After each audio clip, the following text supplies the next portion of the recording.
conduite coulée, le véhicule aura tendance à s'apprécier par un châssis qui est plutôt bien fait et sur lequel les roues sont bien campées aux extrémités de ce dernier, mais il sonne quasiment constamment, tout le temps, et ça c'est bien dommage.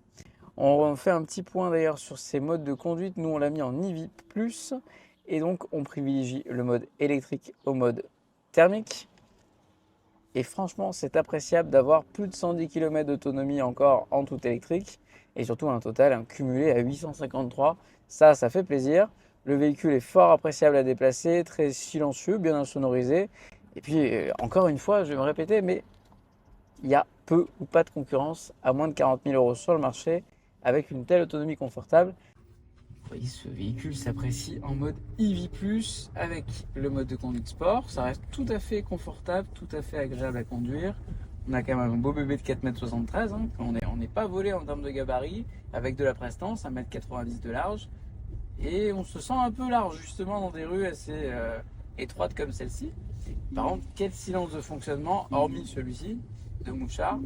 La voiture est plutôt agréable. Et dès l'instant où on appuie sur le mode confort, on va récupérer une plus faible récupération d'énergie.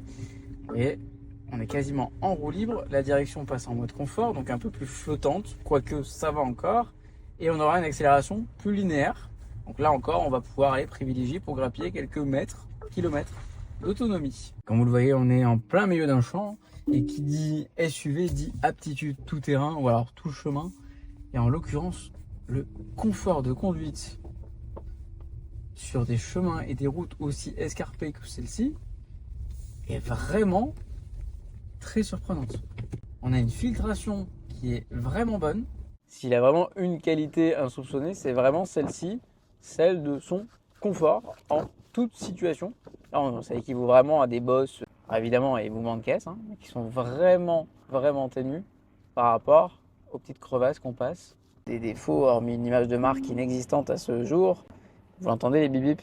Ça peut être une très bonne proposition. Il y a quand même un malus écologique qui s'affiche ici. C'est un comble pour une hybride rechargeable. Mais elle n'échappe pas au malus écologique du poids.